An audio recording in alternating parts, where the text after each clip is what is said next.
اس سے پہلے کہ میں سورۃ العصر کے بارے میں کچھ عرض کروں، چند باتیں تمہیدی طور پر جان لیجیے۔ نمبر ایک، یہ قرآن حکیم کی مختصر ترین صورتوں میں سے ہے۔ صرف 3 صورتیں قرآن کی ہیں جو 3 آیات پر مشتمل ہیں، سورۃ العصر، سورۃ الکوثر، سورۃ النصر۔ 3 سے کم آیات پر کوئی سورت مشتمل نہیں ہے،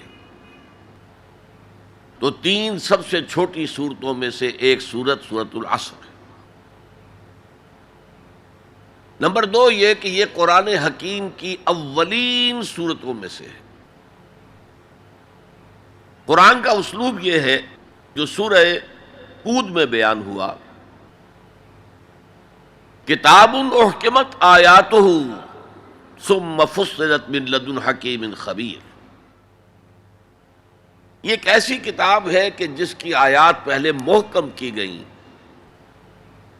اور پھر ان کی تفصیل بیان کی گئی اس ذات کی طرف سے جو حکیم اور خبیر ہے۔ ابتدا میں قرآن مجید کی چھوٹی چھوٹی صورتیں، لیکن یہ چھوٹی چھوٹی صورتیں مضامین کے اعتبار سے، حکمت کے اعتبار سے، ہدایت کے اعتبار سے اس محاورے کے مانند ہے کہ دریا کو یا سمندر کو کوزے میں بند کر دیا جائے۔ تیسری بات یہ کہ یہ قرآن حکیم کی جامع ترین صورت ہے۔ میرے انداز بیان کو پہچانیے، پہلے میں نے کہا یہ قرآن مجید کی مختصر ترین صورتوں میں سے ایک ہے، پھر میں نے عرض کیا یہ قرآن حکیم کی اولین صورتوں میں سے ایک ہے، اور اب میں کہہ رہا ہوں یہ قرآن حکیم کی جامع ترین صورت ہے۔ قرآن مجید کا موضوع ہے ہدایت۔ الف لام میم ذالک الکتاب لا ریب فیہ ھدی للمتقین۔ رمضان مبارک کی عظمت کے بارے میں بیان کیا، شہر رمضان الذی انزل فیہ القرآن ھدی للناس وبینات من الھدی والفرقان۔ قرآن سائنس کی کتاب نہیں ہے، اگرچہ سائنٹیفک ریفرنسز قرآن میں ہیں۔ قرآن تاریخ کی کتاب نہیں ہے، قرآن فلسفے کی کتاب نہیں ہے، یہ کتاب ہدایت ہے، فکری ہدایت، عملی ہدایت۔ اور وہ ہدایت جو ہے اس سورہ مبارکہ میں مختصر ترین الفاظ کے اندر سمو دی گئی۔ چنانچہ میں یہاں آپ کو امام شافعی رحمۃ اللہ علیہ کے 2 قول سنانا چاہتا ہوں جو اس سورہ مبارکہ کے بارے میں ہے۔ آپ نے فرمایا لو تدبر الناس هذه السورہ لوسعتهم۔ اگر لوگ صرف اس ایک سورت پر تدبر کریں، غور کریں، سوچیں، فکر کریں تو یہ ان کی ہدایت کے لیے کافی ہو جائے گا۔ اس سے بھی زیادہ بڑا قول جو مفتی محمد عبدہ نے اپنی تفسیر پارہ عم میں بیان کیا ہے، لو لم ينزل من القرآن سواها لکفت الناس۔ اگر قرآن میں سوائے اس ایک سورت کے اور کچھ نازل نہ ہوتا تب بھی لوگوں کی ہدایت کے لیے کافی تھی۔ اسی جامعیت کی بنا پر صحابہ کرام کا ایک طرز عمل امام رازی نے لکھا ہے،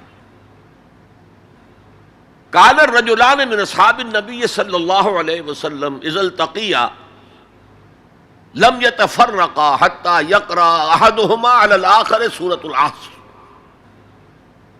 ثم يسلم احدهما على الاخر۔ نبی اکرم صلی اللہ علیہ وسلم کے صحابہ کا معمول تھا کہ جب وہ باہم ملاقات کرتے تھے تو اس وقت تک علیحدہ نہیں ہوتے تھے جب تک ایک دوسرے کو سورۃ العصر نہ سنا لیں،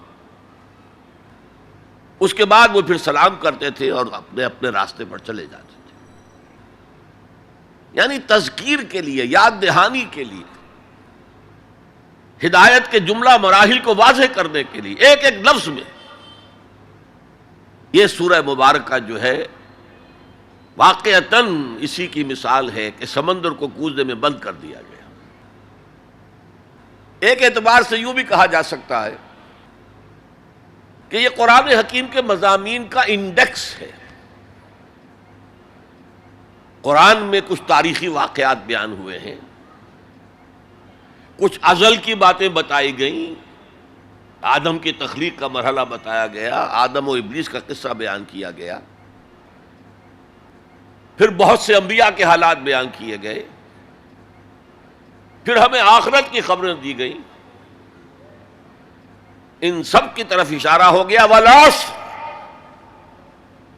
زمانہ گواہ ہے، ان الانسان لفی خسر الا الذین آمنوا۔ اب یہ ایک بہت بڑا عنوان ہے قرآن کے مضامین کا، بہت جامع عنوان، آمنو، کن کن چیزوں پر ایمان، کس انداز میں ایمان، یہ تشریح قرآن میں ملے گی آپ کو مکی صورتوں کے اندر۔ وعملوا الصالحات، تیسرا مضمون کیا ہے؟ اچھے اعمال، صالح اعمال، اسی کی تفسیر تو ہے، اخلاقی تعلیمات ہے، بیسک ہیومن موریلٹی کا تذکرہ ہے، پھر شریعت کے احکام ہیں، یہ کرو یہ نہ کرو، یہ سب کیا ہے؟ عمل صالح کی تفسیر ہے۔ وتواصوا بالحق، یہ کیا ہے؟ یہ مختلف عنوانات سے قرآن مجید میں مضمون آیا۔ کہیں اس کو کہا گیا امر بالمعروف نہی عن المنکر، کہیں سے کہا گیا ادعو الی سبیل ربک،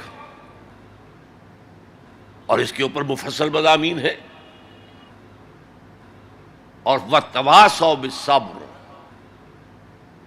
مدنی صورتوں میں جبکہ جنگیں ہو رہی تھیں تو صبر کی جو تلقین آئی ہے، جس طرح سے آئی ہے وہ آپ کے علم میں ہے۔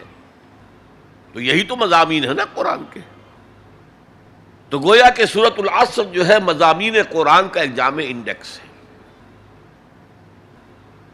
چوتھی بات یہ نوٹ کر لیجئے کہ یہ کلام انتہائی مؤکد ہے، نہایت تاکیدی ہے۔ پہلے تو اللہ قسم کھا رہا ہے، اللہ بغیر قسم کھائے بھی کوئی بات کہے تو مستند ہے ان کا فرمایا ہوا، لیکن تاکید کے لیے والعصر، زمانے کی قسم کھائی۔ ان الانسان لفی خسر، ان تاکید کے لیے، لفی لام پھر تاکید کے لیے، خسرن تفخیم کے لیے، معمولی خسارہ نہیں، 1000 2000 لاکھ 2 لاکھ کروڑ 2 کروڑ کا خسارہ نہیں، بہت بڑا خسارہ، تاکید کی انتہا ہے۔